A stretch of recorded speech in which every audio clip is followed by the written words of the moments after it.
নমস্কার, রত্ন আকর চ্যানেলে আপনাদের সকলকে স্বাগত। আমি অঞ্জনা। আজকে আপনারা শুনবেন শরৎচন্দ্র চট্টোপাধ্যায় রচিত পল্লী সমাজের দ্বিতীয় পর্ব।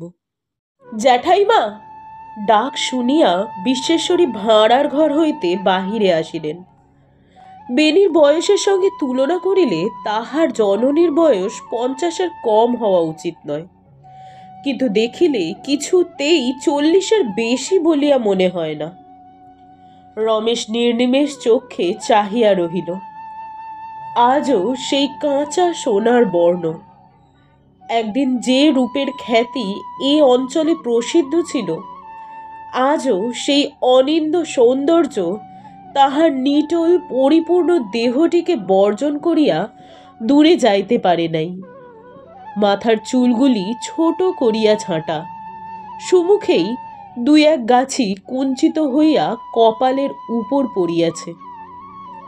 চিবুক, কপল, ওষ্ঠাধর, ললাট সবগুলি যেন কোনো এক বড় শিল্পীর বহু যত্নের বহু সাধনার ফল। সবচেয়ে আশ্চর্য তাহার 2টি চক্ষুর দৃষ্টি। সেদিকে ক্ষণকাল চাহিয়া সমস্ত অন্তঃকরণ যেন মোহাবিষ্ট হইয়া আসিতে থাকে। এই জ্যাঠাইমা রমেশকে এবং বিশেষ করিয়া তাহার পরলোকগতা জননীকে একসময় বড় ভালোবাসিতেন। বধূ বয়সে যখন ছেলেরা হয় নাই, শাশুড়ি ননদের যন্ত্রণায় লুকাইয়া বসিয়া এই 2টি জায়ে যখন একযোগে চোখের জল ফেলিতেন, তখন এই স্নেহের প্রথম গ্রন্থিবন্ধন হয়। তারপরে গৃহবিচ্ছেদ, মামলা, মোকদ্দমা, পৃথক হওয়া, কত রকমের ঝড়ঝাপটা এই 2টি সংসারের উপর দিয়া বহিয়া গিয়াছে। বিবাদের উত্তাপে বাঁধন শিথিল হইয়াছে, কিন্তু একেবারে বিচ্ছিন্ন হইতে পারে নাই। বহু বর্ষ পরে সেই ছোট বউয়ের ভাঁড়ার ঘরে ঢুকিয়া তাহারই হাতে সাজানো এই সমস্ত বহু পুরাতন হাঁড়ি কলসির পানে চাহিয়া জ্যাঠাইমার চোখ দিয়া জল ঝরিয়া পড়িতেছিল। রমেশের আহ্বানে যখন তিনি চোখ মুছিয়া বাহির হইয়া আসিলেন, তখন সেই 2টি আরক্ত আর্দ্র চক্ষু পল্লবের পানে চাহিয়া রমেশ ক্ষণকালের জন্য বিস্ময়াপন্ন হইয়া রহিল। জ্যাঠাইমা তাহা টের পাইলেন। তাহাতেই বোধ করি এই সদ্য পিতৃহীন রমেশের প্রতি দৃষ্টিপাত করিতেই তাহার বুকের ভিতরটা যেভাবে হাহাকার করিয়া উঠিল, তাহার লেশমাত্র তিনি বাহিরে প্রকাশ পাইতে দিলেন না। বরং একটুখানি হাসিয়া বলিলেন, চিনতে পারিস রমেশ? জবাব দিতে গিয়া রমেশের ঠোঁট কাঁপিয়া গেল। মা মারা গেলে যতদিন না সে মামার বাড়ি গিয়াছিল, ততদিন এই জ্যাঠাইমা তাহাকে বুকে করিয়া রাখিয়াছিলেন এবং কিছুতেই ছাড়িতে চাহেন নাই। সেও মনে পড়িল এবং এও মনে হইল, সেদিন ও বাড়িতে গেলে জ্যাঠাইমা বাড়ি নাই বলিয়া দেখা পর্যন্ত করেন নাই।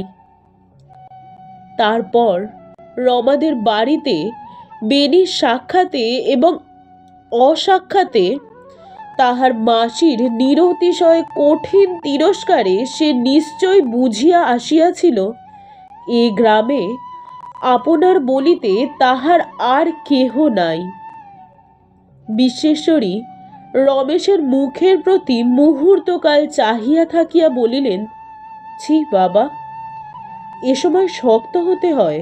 তাহার কণ্ঠস্বরে কোমলতার আভাস মাত্র যেন ছিল না। রমেশ নিজেকে সামলাইয়া ফেলিল। সে বুঝিল, যেখানে অভিমানের কোনো মর্যাদা নাই, সেখানে অভিমান প্রকাশ পাওয়ার মতো বিড়ম্বনা সংসারে অল্পই আছে। কহিল, শক্ত আমি হয়েছি জ্যাঠাইমা, তাই যা পারতুম নিজেই করতুম, কেন তুমি আবার এলে? জ্যাঠাইমা হাসিলেন, কহিলেন, তুই তো আমাকে ডেকে আনিসনি রমেশ, যে তোকে তার কৈফিয়ত দেব। তা শোন বলি, কাজকর্ম হবার আগে আর আমি ভাঁড়ার থেকে খাবার টাবার কোনো জিনিস বার হতে দেব না। যাবার সময় ভাঁড়ারের চাবি তোর হাতেই দিয়ে যাব, আবার কাল এসে তোর হাত থেকেই নেব। আর কারো হাতে দিসনি যেন।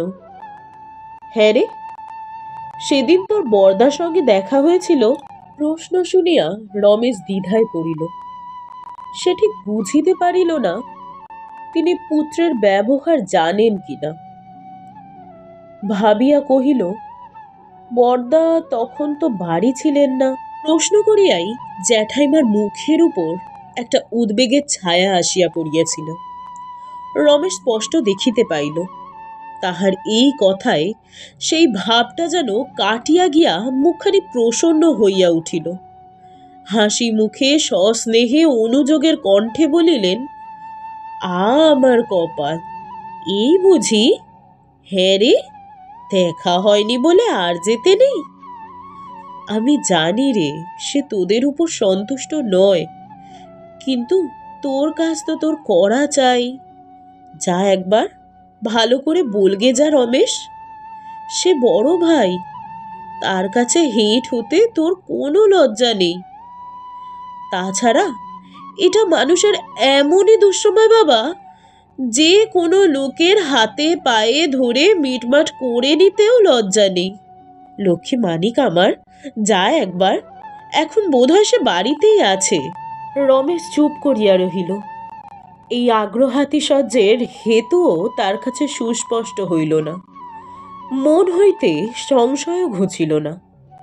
বিশ্বেশ্বরী আরও কাছে সরিয়া আসিয়া মৃদু স্বরে কহিলেন, বাইরে যারা বসে আছেন তাদের আমি তোর চেয়ে ঢের বেশি জানি। তাদের কথা শুনিস নে।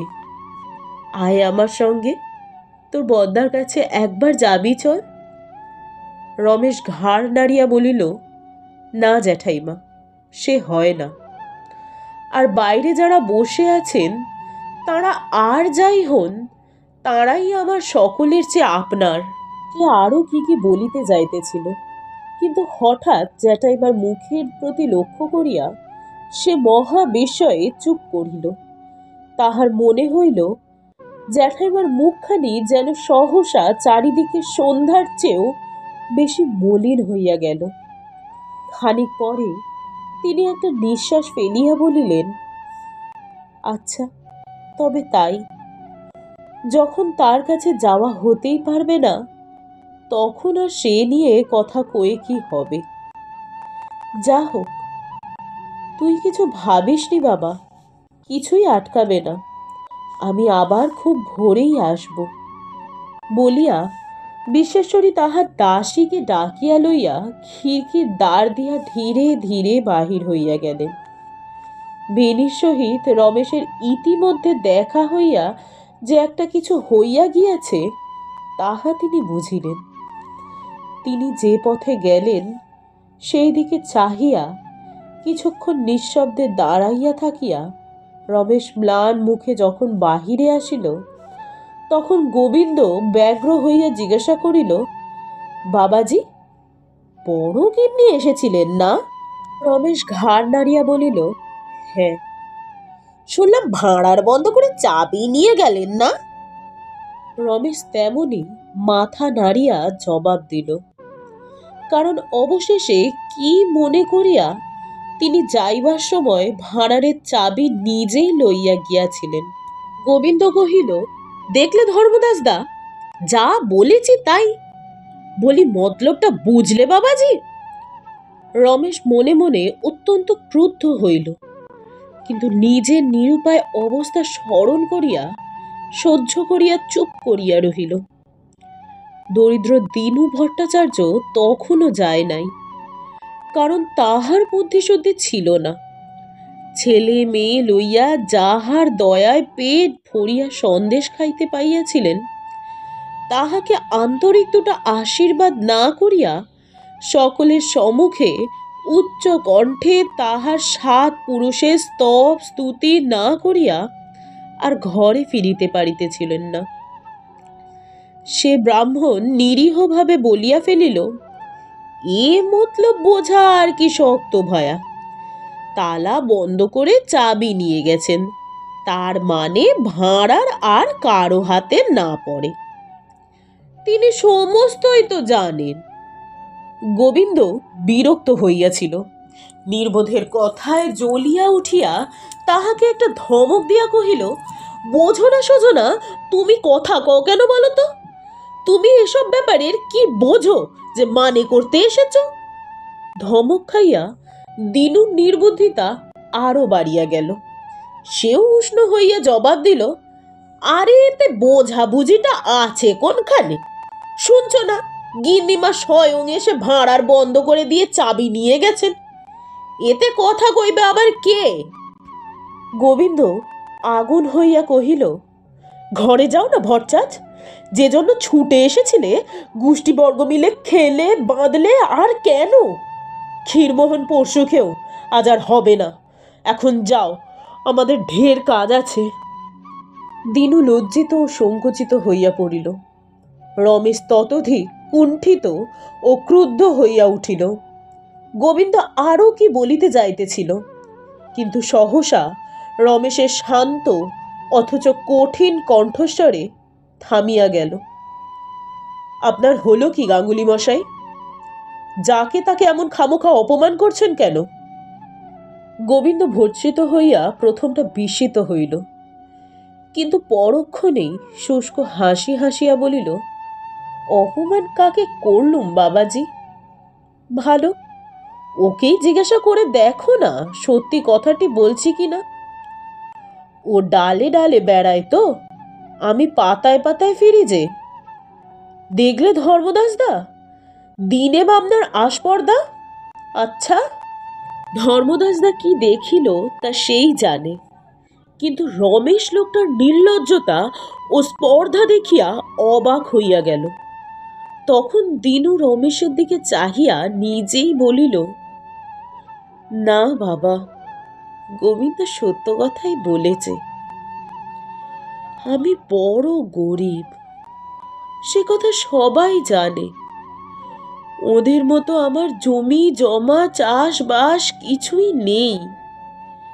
একরকম চেয়ে চিমতে ভিক্ষে শিক্ষে করেই আমাদের দিন চলে। ভালো জিনিস ছেলে পেলেদের কিনে খাওয়াবার ক্ষমতা তো ভগবান দেননি, তাই বড় ঘরে কাজকর্ম হলে ওরা খেয়ে বাঁচে। কিছু মনে করো না বাবা, তারিণী দাদা বেঁচে থাকতে তিনি আমাদের খাওয়াতে বড় ভালোবাসতেন। তাই আমি তোমাকে নিশ্চয় বলছি বাবা, আমরা যে আশ মিটিয়ে খেয়ে গেলুম, তিনি ওপর থেকে দেখে খুশি হয়েছেন। হঠাৎ দিনুর গম্ভীর শুষ্ক চোখ দুটা জলে ভরিয়া উঠিয়া টপ টপ করিয়া দুফোঁটা সকলের সম্মুখেই ঝরিয়া পড়িল। রমেশ মুখ ফিরিয়া দাঁড়াইল। দিনু তাহার মলিন ও শতচ্ছিন্ন উত্তরীয় প্রান্তে অশ্রু মুছিয়া ফেলিয়া বলিল, শুধু আমি নই বাবা, এদিকে আমার মতো দুঃখী গরিব যে যেখানে আছে, তারিণী তার কাছে হাত পেতে কেউ কখনো অমনি ফেরেনি। সে কথা কি আর জানে বলো? তার ডান হাতের দান বাঁ হাতটাও টের পেতেও না যে। আর তোমাদের ছালাতন করবো না। দিমা খেদি, ওঠ। হরিদন, চল বাবা ঘরে যাই, আবার কাল সকালে আসবো। আর কি বলবো বাবা রমেশ, বাপের মতো হও, দীর্ঘজীবী হও। রমেশ তাহার সঙ্গে আসিয়া আর্দ্র কণ্ঠে কহিল, ভট্টাচার্য মশাই, এই 2-3 দিন আমার ওপর দয়া রাখবেন। আর বলতে সংকোচ হয়, কিন্তু এই বাড়িতে হরিধনের মায়ের যদি পায়ের ধুলো পড়ে তো ভাগ্য মনে করব। ভট্টাচার্য মশাই ব্যস্ত হইয়া নিজেই 2 হাতের মধ্যে রমেশের 2 হাত চাপিয়া ধরিয়া কাঁদো কাঁদো হইয়া বলিল, আমি বড় দুঃখী বাবা রমেশ, আমাকে এমন করে বললে যে লজ্জায় মরে যাই। ছেলে মেয়ে সঙ্গে করিয়া বৃদ্ধ ধীরে ধীরে চলিয়া গেল। রমেশ ফিরিয়া আসিয়া মুহূর্তের জন্য নিজের রূঢ় কথা স্মরণ করিয়া গাঙ্গুলি মশাইকে কিছু বলিবার চেষ্টা করিতেই সে থামাইয়া দিয়া উদ্দীপ্ত হইয়া বলিয়া উঠিল, এ যে আমার নিজের কাজ রমেশ, তুমি না ডাকলেও যে আমাকে নিজে এসেই সমস্ত করতে হতো, তাই তো এসেছি। ধর্মদাসদা আর আমি দুই ভাই তো তোমার ডাকবার অপেক্ষা রাখিনি বাবা। ধর্মদাস এইমাত্র তামাক খাইয়া কাশিতেছিল।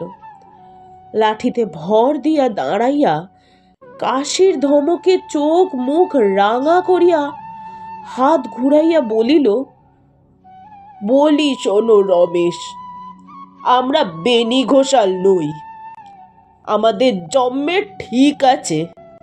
তাহার কুৎসিত কথায় রমেশ চমকাইয়া উঠিল, কিন্তু রাগ করিল না।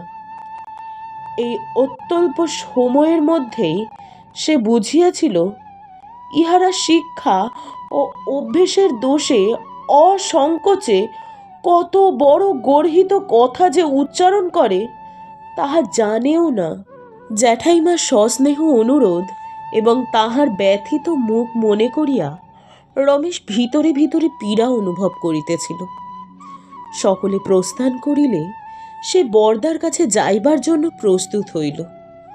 বেনির চণ্ডীমণ্ডপের বাহিরে আসিয়া যখন উপস্থিত হইল তখন রাত্রি ৮টা। ভিতরে যেন একটা লড়াই চলিতেছে। গোবিন্দ গাঙ্গুলির হাঁকাহাঁকিটাই সবচেয়ে বেশি। বাহির হইতেই তাহার কানে গেল গোবিন্দ বাজি রাখিয়া বলিতেছে, এ যদি না দুদিনে উচ্ছন্ন যায় তো আমার গোবিন্দ গাঙ্গুলির নাম তোমরা বদলে রেখো বেনিবাবু। নবাবী কাণ্ড কারখানা শুনলে তো?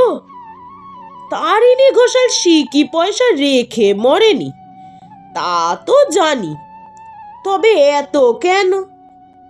হাতে থাকে কর, না থাকে বিষয় বন্ধক দিয়ে কে কবে ঘটা করে বাপের ছাদ্য করে, তা তো কখনো শুনিনি বাবা। আমি তোমাকে নিশ্চয় বলছি বেণীমাধব বাবু, এছাড়া নন্দীদের গদি থেকে অন্তত ৩,০০০ টাকা দেনা করেছে। বেণী উৎসাহিত হইয়া কহিল, তাহলে কথাটা তো বার করে নিতে হচ্ছে গোবিন্দ খুড়ো। গোবিন্দ স্বর মৃদু করিয়া বলিল, সবুর করো না বাবাজি, একবার ভালো করে ঢুকতেই দাও না, তারপরে। বাইরে কেও? এ কি রমেশ বাবাজি? আমরা থাকতে এত রাত্রে তুমি কেন বাবা? রমেশ সে কথার জবাব না দিয়া অগ্রসর হইয়া আসিয়া বলিল, বরদা, আপনার কাছে এলুম। বেনি থতমত খাইয়া জবাব দিতে পারিল না। গোবিন্দ তৎক্ষণাৎ কহিল, আসবে বই কি বাবা, ১০০ বার আসবে, এ তো তোমারই বাড়ি, আর বড় ভাই পিতৃতুল্য, তাই তো আমরা বেণীবাবুকে বলতে এসেছি। বেণীবাবু তারিণীদার সঙ্গে মনোমালিন্য তার সঙ্গেই যা। আর কেন, তোমরা দুই ভাই এক হও, আমরা দেখে চোখ জুড়াই। কি বলো হালদার মামা? ও কি দাঁড়িয়ে রইলে যে বাবা, কে আছিস রে? একখানা কম্বলের আসন টাসন পেতে দে না রে। না বেণীবাবু, তুমি বড় ভাই, তুমি সব, তুমি আলাদা হয়ে থাকলে চলবে না। তাছাড়া বড় গিন্নি ঠাকুরন যখন স্বয়ং গিয়ে উপস্থিত হয়েছেন তখন। বেনি চমকাইয়া উঠিল, মা গিয়েছিলেন? এই চমকটা লক্ষ্য করিয়া গোবিন্দ মনে মনে খুশি হইল, কিন্তু বাহিরে সে ভাব গোপন করিয়া নিতান্ত ভালো মানুষের মতো খবরটা ফলাও করিয়া বলিতে লাগিল, শুধু যাওয়া কেন, ভাড়ার টাড়ার কড়া কর্ম যা কিছু তিনি তো করছেন, আর তিনি না করলে করবেই বা কে? সকলেই চুপ করিয়া রহিল। গোবিন্দ একটা দীর্ঘ নিঃশ্বাস ফেলিয়া কহিল, না, গাঁয়ের মধ্যে বড় ঠাকুরনের মতো মানুষ কি আর আছে? না হবে কেন?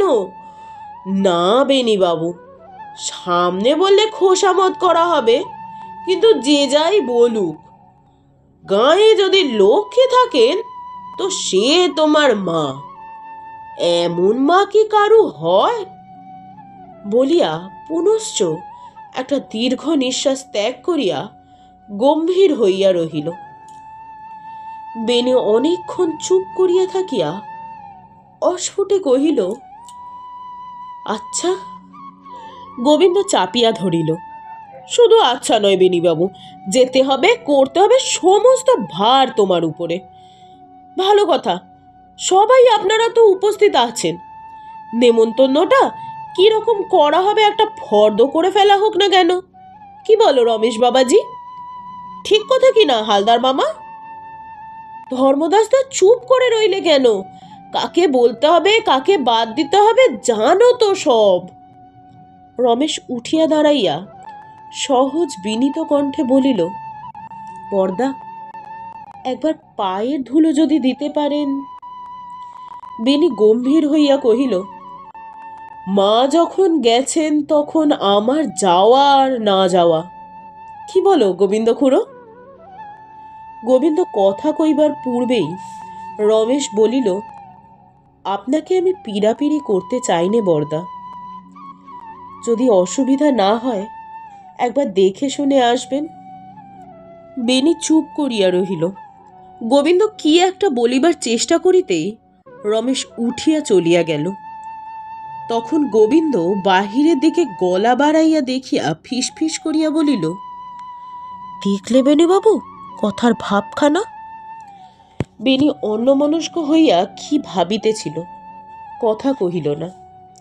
পথে চলিতে চলিতে গোবিন্দর কথাগুলো মনে করিয়া রমেশের সমস্ত মন ঘৃণায় পরিপূর্ণ হইয়া উঠিল। সে অর্ধেক পথ হইতে ফিরিয়া আসিয়া সেই রাত্রেই আবার বেনি ঘোষালের বাড়ির ভিতরে প্রবেশ করিল।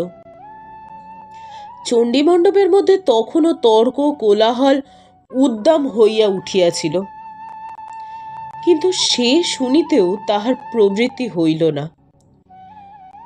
সোজা ভিতরে প্রবেশ করিয়া রমেশ ডাকিল, জ্যাঠাইমা। জ্যাঠাইমা তাহার ঘরের সম্মুখের বারান্দায় অন্ধকারে চুপ করিয়া বসিয়াছিলেন। এত রাত্রে রমেশের গলা শুনিয়া বিস্ময়াপন্ন হইলেন। রমেশ, কেন রে? রমেশ উঠিয়া আসিল। জ্যাঠাইমা ব্যস্ত হইয়া বলিলেন, একটু দাঁড়া বাবা, একটা আলো আনতে বলে দি। আলোয় কাজ নেই জ্যাঠাইমা, তুমি উঠো না। বলিয়া রমেশ অন্ধকারেই এক পাশে বসিয়া পড়িল। তখন জ্যাঠাইমা প্রশ্ন করিলেন, এত রাত্রিরে যে? রমেশ মৃদু কণ্ঠে কহিল, এখনো তো নিমন্ত্রণ করা হয়নি জ্যাঠাইমা, তাই তোমাকে জিজ্ঞেস করতে এলুম। তবেই মুশকিলে ফেললি বাবা। এরা কি বলেন, গোবিন্দ গাঙ্গুলি, চাটুর্যে মশাই? রমেশ বাধা দিয়া বলিয়া উঠিল, জানি নে জ্যাঠাইমা, কি এরা বলেন, জানতেও চাইনে। তুমি যা বলবে তাই হবে। অকস্মাৎ রমেশের কথার উত্তাপে বিশ্বেশ্বরী মনে মনে বিস্মিত হইয়া ক্ষণকাল মৌন থাকিয়া বলিলেন, কিন্তু তখন যে বললি রমেশ, এরাই তোর সবচেয়ে আপনার। তা যাই হোক, আমার মেয়ে মানুষের কথায় কি হবে বাবা? এ গায়ে যে আবার, আর এ গায়েই কেন বলি, সব গায়েই এ ওর সঙ্গে খায় না, ও তার সঙ্গে কথা কয় না, একটা কাজকর্ম পড়ে গেলে আর মানুষের দুর্ভাবনার অন্ত থাকে না। কাকে বাদ দিয়ে কাকে রাখা যায়, এর যে শক্ত কাজ আর গ্রামের মধ্যে নেই। রমেশ বিশেষ আশ্চর্য হইল না, কারণ এই কয়েকদিনের মধ্যে সে অনেক জ্ঞান লাভ করিয়াছিল। তথাপি জিজ্ঞাসা করিল, কেন এরকম হয় জ্যাঠাইমা? সে অনেক কথা বাবা, যদি থাকি সেখানে আপনিই সব জানতে পারবি। কারোর সত্যকারের দোষ অপরাধ আছে, কারোর মিথ্যে অপবাদ আছে। তাছাড়া মামলা মোকদ্দমা, মিথ্যে সাক্ষী দেওয়া নিয়ম মস্ত দলাদলি। আমি যদি তোর ওখানে দুদিন আগে যেতুম রমেশ, তাহলে এত উদ্যোগ আয়োজন কিছুতে করতে দিতুম না। কি যে হবে সেদিন, তাই কেবল আমি ভাবছি বলিয়া জ্যাঠাইমা একটা নিঃশ্বাস ফেলিলেন। সে নিঃশ্বাসে যে কি ছিল তাহার ঠিক মর্মটি রমেশ ধরিতে পারিল না, এবং কাহারও সত্যকার অপরাধী বা কি এবং কাহারও মিথ্যা অপবাদী বা কি হইতে পারে তাহাও ঠাহর করিতে পারিল না। বরঞ্চ উত্তেজিত হইয়া কহিল, কিন্তু আমার সঙ্গে তো তার কোনো যোগ নেই। আমি একরকম বিদেশি বললেই হয়, কারোর সঙ্গে কোনো শত্রুতা নেই। তাই আমি বলি জ্যাঠাইমা, আমি দলাদলির কোনো বিচারই করব না, সমস্ত ব্রাহ্মণ শূদ্রই নিমন্ত্রণ করে আসব। কিন্তু তোমার হুকুম ছাড়া তো পারি নে। তুমি জ্যাঠাইমা কিছুক্ষণ চুপ করিয়া ভাবিয়া বলিলেন, এরকম হুকুম তো দিতে পারি নে রমেশ, তাতে ভারী গোলযোগ ঘটবে। তবে তোর কথাও সত্যি নয় তাও আমি বলিনি, কিন্তু এই ঠিক সত্যি মিথ্যের কথা নয় বাবা। সমাজ যাকে শাস্তি দিয়ে আলাদা করে রেখেছে তাকে জবরদস্তি ডেকে আনা যায় না। সমাজ যাই হোক, তাকে মান্য করতেই হবে, নইলে তার ভালো করবার মন্দ করবার কোনো শক্তিই থাকে না। এরকম হলে তো কোনো মতে চলতে পারে না রমেশ। ভাবিয়া দেখিলে রমেশ এ কথা যে অস্বীকার করিতে পারিত তাহা নহে, কিন্তু এই মাত্র নাকি বাইরে এই সমাজের শীর্ষস্থানীয়দের ষড়যন্ত্র এবং নিচাশয়তা তাহার বুকের মধ্যে আগুনের শিখার মতো জ্বলিতেছিল। তাই সে তৎক্ষণাৎ ঘৃণা ভরে বলিয়া উঠিল, এ গায়ে সমাজ বলতে ধর্মদাস গোবিন্দ এরা তো? এমন সমাজের এক বিন্দু ক্ষমতাও না থাকা সেই তো ঢের ভালো জ্যাঠাইমা। জ্যাঠাইমা রমেশের উষ্ণতা লক্ষ্য করিলেন, কিন্তু শান্ত কণ্ঠে বলিলেন, শুধু এরা নয় রমেশ, তোমার বরদা বেনিও সমাজের একজন কর্তা। রমেশ চুপ করিয়া রহিল। তিনি পুনরপি বলিলেন, তাই আমি বলি, এদের মত নিয়ে কাজ করো গে রমেশ। সবে মাত্র বাড়িতে পা দিয়েই এদের বিরোধিতা করা ভালো নয়। বিশ্বেশ্বরী কতটা দূর চিন্তা করিয়া যে এরূপ উপদেশ দিলেন, তীব্র উত্তেজনার মুখে রমেশ তাহা ভাবিয়া দেখিল না। কহিল, তুমি নিজে এইমাত্র বললে জ্যাঠাইমা, নানান কারণে এখানে দলাদলি সৃষ্টি হয়। বোধ করি ব্যক্তিগত আক্রোশটাই সবচেয়ে বেশি। তাছাড়া আমি যখন সত্যি মিথ্যে কারো দোষ অপরাধের কথাই জানি নে, তখন কোনো লোককে বাদ দিয়ে অপমান করা আমার পক্ষে অন্যায়। জ্যাঠাইমা একটুখানি হাসিয়া বলিলেন, ওরে পাগল, আমি তোর গুরুজন, মায়ের মতো। আমার কথাটা না শোনাও তো তোর পক্ষে অন্যায়। কি করব জ্যাঠাইমা, আমি স্থির করেছি, আমি সকলকেই নিমন্ত্রণ করব।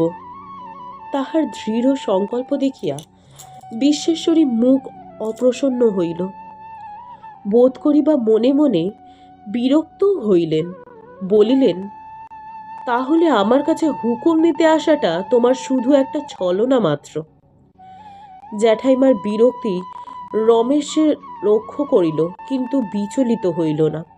খানিক পরে আস্তে আস্তে বলিল, আমি জানতুম জ্যাঠাইমা, যা অন্যায় নয়, আমার সে কাজে তুমি প্রসন্ন মনে আমাকে আশীর্বাদ করবে। আমার তাহার কথাটা শেষ হইবার পূর্বেই বিশ্বেশ্বরী বাধা দিয়া বলিয়া উঠিলেন, কিন্তু এটাও তো তোমার জানা উচিত ছিল রমেশ, আমার সন্তানের বিরুদ্ধে আমি যেতে পারবো না। কথাটা রমেশকে আঘাত করিল, কারণ মুখে সে যাই বলুক, কেমন করিয়া তাহার সমস্ত অন্তঃকরণ কাল হইতে এই জ্যাঠাইমার কাছে সন্তানের দাবি করিতেছিল, এখন দেখিল এ দাবির অনেক ঊর্ধ্বে তাহার আপন সন্তানের দাবির জায়গা জুড়িয়া আছে।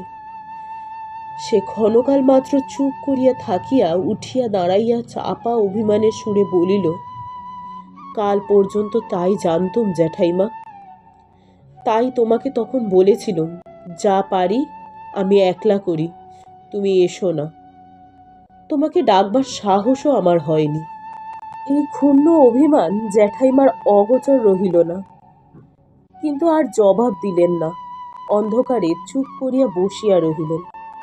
খানিক পরে রমেশ চলিয়া যাইবার উপক্রম করিতেই বলিলেন, তবে একটু দাঁড়াও বাছা, তোমার ভাঁড়ার ঘরের চাবিটা এনে দিই। বলিয়া ঘরের ভিতর হইতে চাবি আনিয়া রমেশের পায়ের কাছে ফেলিয়া দিলেন।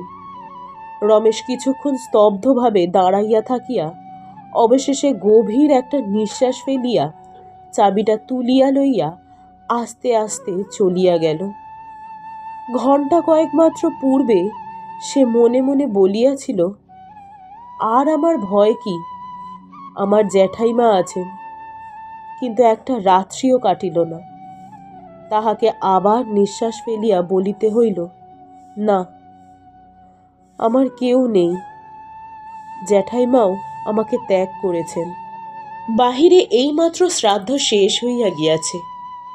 আসন হইতে উঠিয়া রমেশ অভ্যাগত দিকের সহিত পরিচিত হইবার চেষ্টা করিতেছে।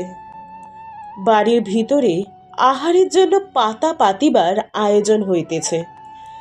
এমন সময় একটা গোলমাল হাঁকাহাঁকি শুনিয়া রমেশ ব্যস্ত হইয়া ভিতরে আসিয়া উপস্থিত হইল। সঙ্গে সঙ্গে অনেকেই আসিল।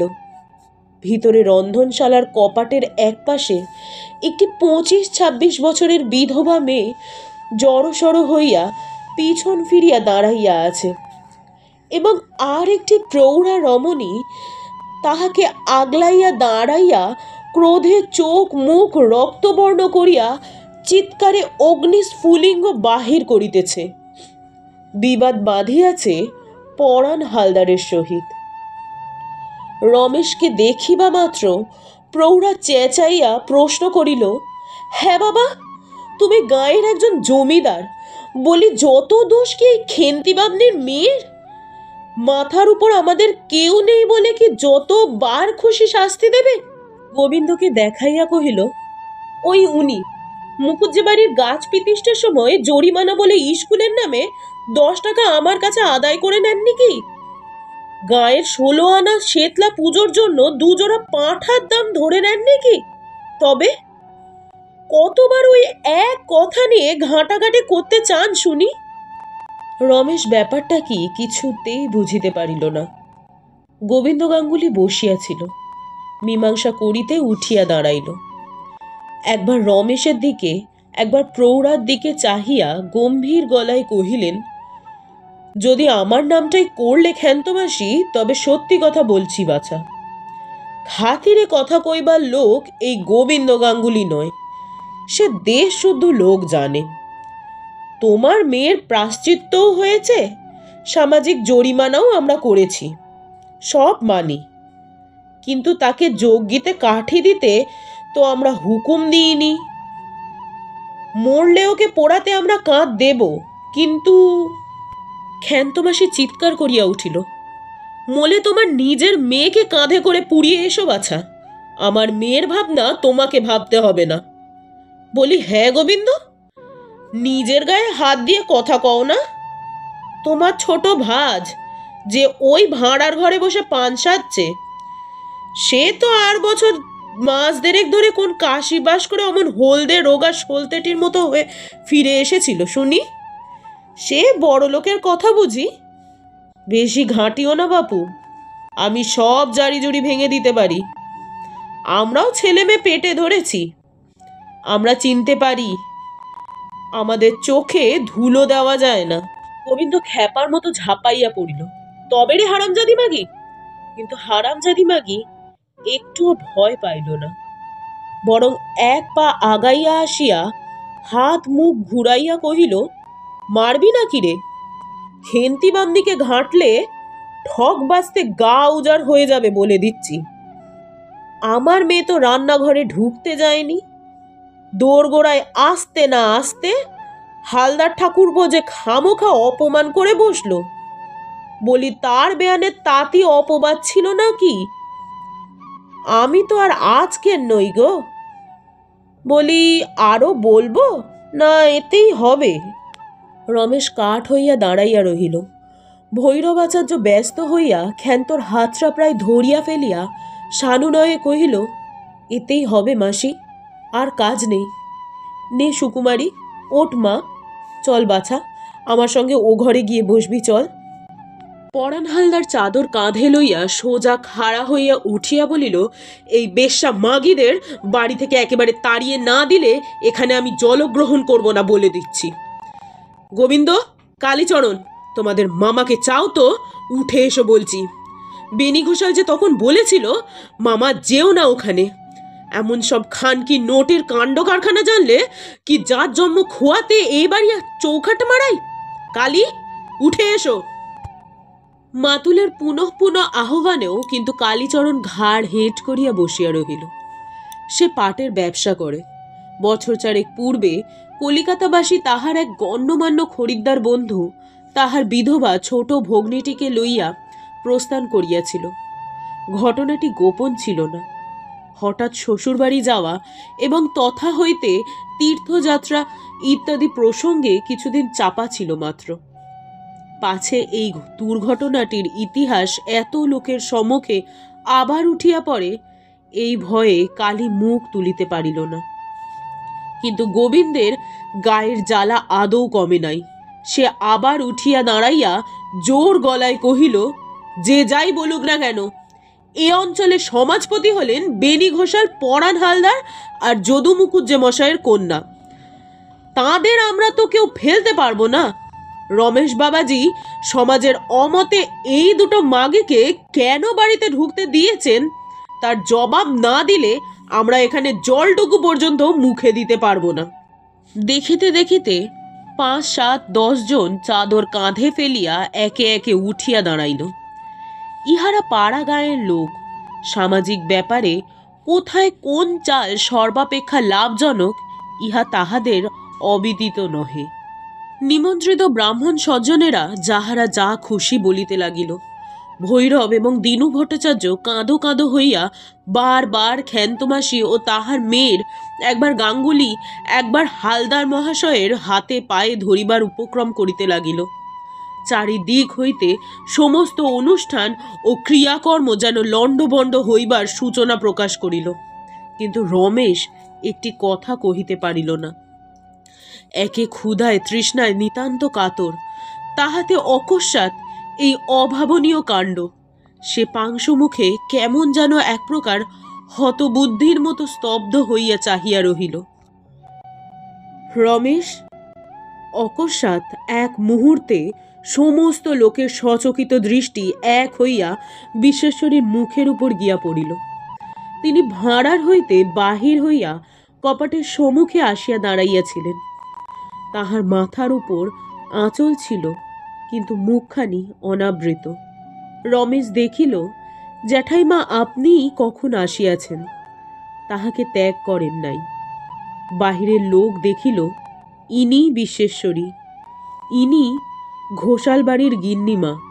পল্লীগ্রামে শহরের কড়া পর্দা নাই, তত্রাচ বিশ্বেশ্বরী বড় বাড়ির বধূ বলিয়াই হোক কিংবা অন্য যে কোনো কারণেই হোক, যথেষ্ট বয়প্রাপ্তি সত্ত্বেও সাধারণত কাহারও সাক্ষাতে বাহির হইতেন না। সুতরাং সকলেই বড় বিস্মিত হইল। যাহারা শুধু শুনিয়াছিল কিন্তু ইতিপূর্বে কখনো চোখে দেখে নাই, তাহারা তাহার আশ্চর্য চোখ দুটির পানে চাহিয়া একেবারে অবাক হইয়া গেল। বোধ করি তিনি হঠাৎ ক্রোধবশেই বাহির হইয়া পড়িয়াছিলেন। সকলে মুখ তুলিবা মাত্র তিনি তৎক্ষণাৎ থামের পার্শ্বে সরিয়া গেলেন। সুস্পষ্ট তীব্র আহ্বানে রমেশের বিহুবলতা ঘুচিয়া গেল। সে সম্মুখে অগ্রসর হইয়া আসিল। জ্যাঠাইমা আড়াল হইতে তেমনি সুস্পষ্ট উচ্চ কণ্ঠে বলিলেন, গাঙ্গুলি মশাইকে ভয় দেখাতে মানা করে দে রমেশ, আর হালদার মশাইকে আমার নাম করে বল যে আমি সবাইকে আদর করে বাড়িতে ডেকে এনেছি। সুকুমারীকে অপমান করবার তার কোনো প্রয়োজন ছিল না। আমার কাজকর্মের বাড়িতে হাঁকাহাঁকি গালিগালাজ করতে আমি নিষেধ করছি। যার অসুবিধে হবে তিনি আর কোথাও গিয়ে বসুন। বড়গিন্নির কড়া হুকুম সকলে নিজের কানে শুনিতে পাইল। রমেশের মুখ ফুটিয়া বলিতে হইল না, হইলে সে পারিতও না। ইহার ফল কি হইল তাহা সে দাঁড়াইয়া দেখিতেও পারিল না। জ্যাঠাইমাকে সমস্ত দায়িত্ব নিজের মাথায় লইতে দেখিয়া সে কোনো মতে নিজের চোখের জল চাপিয়া দ্রুত পদে একটা ঘরে গিয়া ঢুকিল। তৎক্ষণাৎ তাহার দুই চোখ ছাপাইয়া দরদর করিয়া জল গড়াইয়া পড়িতে লাগিল। আজ সারা দিন সে নিজের কাজে ব্যস্ত ছিল। কে আসিল না আসিল তাহার খোঁজ লইতে পারে নাই। কিন্তু আর যাই আসুক, জ্যাঠাইমা যে আসিতে পারেন ইহা তাহার সুদূর কল্পনার অতীত ছিল। যাহারা উঠিয়া দাঁড়াইয়াছিল তাহারা আস্তে আস্তে বসিয়া পড়িল। শুধু গোবিন্দ গাঙ্গুলি ও পরাণ হালদার আড়ষ্ট হইয়া দাঁড়াইয়া রহিল। কে একজন তাহাদিগকে উদ্দেশ্য করিয়া ভিড়ের ভিতর হইতে অস্ফুটে কহিল, বসে পড়ো না খুড়ো, 16খানা লুচি, 4 জোড়া সন্দেশ কে কোথায় খাইয়ে দাইয়ে সঙ্গে দেয় বাবা। পরাণ হালদার ধীরে ধীরে বাহির হইয়া গেল। কিন্তু আশ্চর্য, গোবিন্দ গাঙ্গুলি সত্যই বসিয়া পড়িল, তবে মুখখানা সে বরাবর ভারী করিয়া রাখিল এবং আহারের জন্য পাতা পড়িলে তত্ত্বাবধানে ছুতা করিয়া সকলের সঙ্গে পংক্তি ভোজনে উপবেশন করিল না। যাহারা তাহার এই ব্যবহার লক্ষ্য করিল তাহারা সকলেই মনে মনে বুঝিল গোবিন্দ সহজে কাহাকেও নিষ্কৃতি দেবে না। অতঃপর আর কোনো গোলযোগ ঘটিল না।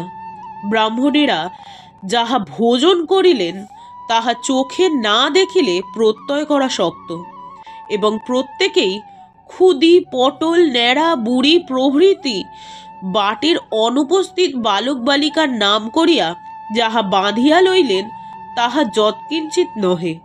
সন্ধ্যার পর কাজকর্ম প্রায় সারা হইয়া গিয়াছে। রমেশ সদর দরজার বাহিরে একটা পেয়ারা গাছের তলায় অন্যমনস্কের মতো দাঁড়াইয়াছিল। মনটা তাহার ভালো ছিল না। দেখিল দিনু ভরচাঁদ ছেলেদের লইয়া লুচি মন্ডার গুরু ভারে ঝুঁকিয়া পড়িয়া একরূপ অলক্ষ্যে বাহির হইয়া যাইতেছে। সর্বপ্রথমে খেদির নজর পড়ায় সে অপরাধীর মতো থতমত খাইয়া দাঁড়াইয়া পড়িয়া শুষ্ক কণ্ঠে কহিল, বাবা। বাবু দাঁড়িয়ে সবাই যেন একটু জড়সড় হইয়া পড়িল। ছোট মেয়েটির এই একটি কথা হইতেই রমেশ সমস্ত ইতিহাসটা বুঝিতে পারিল। পালাইবার পথ থাকিলে সে নিজেই পালাইত, কিন্তু সে উপায় ছিল না বলিয়া আগাইয়া আসিয়া সহাস্যে কহিল, খেদি, এসব কার জন্য নিয়ে যাচ্ছিস রে?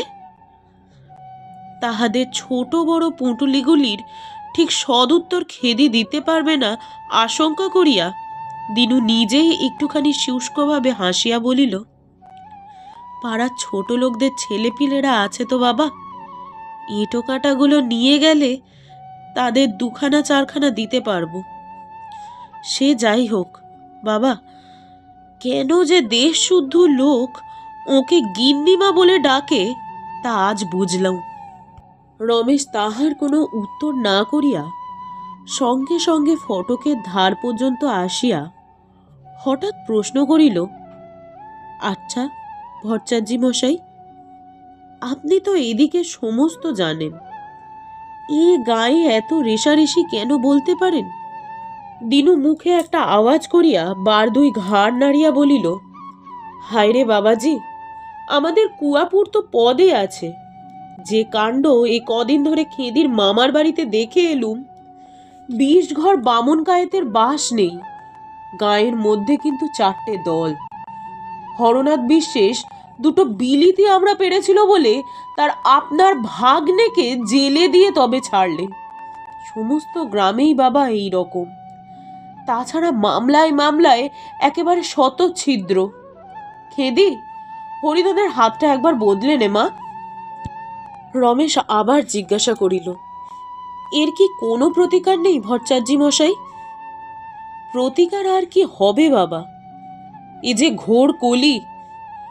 ভট্টাচার্য একটা নিঃশ্বাস ফেলিয়া কহিল, তবে একটা কথা বলিতে পারি বাবাজি, আমি ভিক্ষে শিক্ষা করতে অনেক জায়গাতেই তো যাই, অনেকে অনুগ্রহ করে। আমি বেশ দেখেছি তোমাদের ছেলে ছোকরাদের দয়া ধর্ম আছে, নেই কেবল বুড়ো বেটাদের। এরা একটু বাগে পেলে আর একজনের গলায় পা দিয়ে জিভ বার না করে আর ছেড়ে দেয় না। বলিয়া দিনু যেমন ভঙ্গি করিয়া জিভ বাহির করিয়া দেখাইল, তাহাতে রমেশ হাসিয়া ফেলিল। দিনু কিন্তু হাসিতে যোগ দিল না, কহিল, হাসির কথা নয় বাবাজি, অতি সত্য কথা। আমি নিজেও প্রাচীন হয়েছি, কিন্তু তুমি যে অন্ধকারে অনেক দূর এগিয়ে এলে বাবাজি। তা হোক ভট্টাচার্য মশাই, আপনি বলুন। কি আর বলবো বাবা, পাড়াগা মাত্রই এই রকম। এই গোবিন্দ গাঙ্গুলি, এ বেটার পাপের কথা মুখে আনলে প্রায়শ্চিত্ত করতে হয়। খেন্তি বামনি তো আর মিথ্যা বলেনি, কিন্তু সবাই ওকে ভয় করে। জাল করতে, মিথ্যা সাক্ষী, মিথ্যা মোকদ্দমা সাজাতে ওর জুড়ি নেই। বেনিবাবুর হাত ধরা, কাজেই কেউ একটি কথা কইতে সাহস করে না, বরঞ্চ ওই 5 জনের জাত মেরে বেড়ায়। রমেশ অনেকক্ষণ পর্যন্ত আর কোনো প্রশ্ন না করিয়া চুপ করিয়া সঙ্গে সঙ্গে চলিতে লাগিল। রাগে তাহার সর্বাঙ্গ জ্বালা করিতেছিল। দিনু নিজেই বলিতে লাগিল, এই আমার কথা তুমি দেখে নিও বাবা, খেন্তি বামনি সহজে নিস্তার পাবে না। গোবিন্দ গাঙ্গুলি পরাণ হালদার দুটো ভীমরুলের চাকে খোঁচা দেওয়া কি সহজ কথা? কিন্তু যাই বলো বাবা, মাগের সাহস আছে, আর সাহস থাকবেই না পা কেন? মুড়ি বেচে খায়, সব ঘরে যাতায়াত করে, সকলের সব কথা টের পায়। ওকে ঘাঁটালে কেলেঙ্কারির সীমা পরিসীমা থাকবে না, তা বলে দিচ্ছি।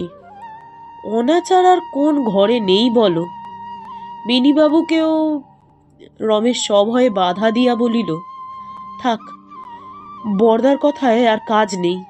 দিনু অপ্রতিভ হইয়া উঠিল, কহিল, থাক বাবা, আমি দুঃখী মানুষ, কারো কথায় আমার কাজ নেই। কেউ যদি বেনিবাবুর কানে তুলে দেয় তো আমার ঘরে আগুন। রমেশ আবার বাধা দিয়া কহিল, ভট্টাচার্য মশাই, আপনার বাড়ি কি আরো দূরে? না বাবা, বেশি দূর নয়, এই বাঁধের পাশেই আমার কুড়ে। কোনোদিন যদি আসবো, বই কি নিশ্চয়ই আসবো। বলিয়া রমেশ ফিরিতে উদ্যত হইয়া কহিল, আবার কাল সকালেই তো দেখা হবে, কিন্তু তারপরেও মাঝে মাঝে পায়ের ধুলো দেবেন। বলিয়া রমেশ ফিরিয়া গেল। দীর্ঘজীবী হও, বাপের মতো হও, বলিয়া দিনু ভট্টাচার্য অন্তরের ভিতর হইতে আশীর্বচন করিয়া ছেলেপুলে লইয়া চলিয়া গেল। ধন্যবাদ এতক্ষণ আমাদের সঙ্গে থাকার জন্য। এতক্ষণ আপনারা শুনছিলেন পল্লী সমাজের 2য় পর্ব। পরবর্তী পর্বগুলি শুনতে এবং আমাদের সাথে জুড়ে থাকতে চ্যানেলটিকে সাবস্ক্রাইব করুন।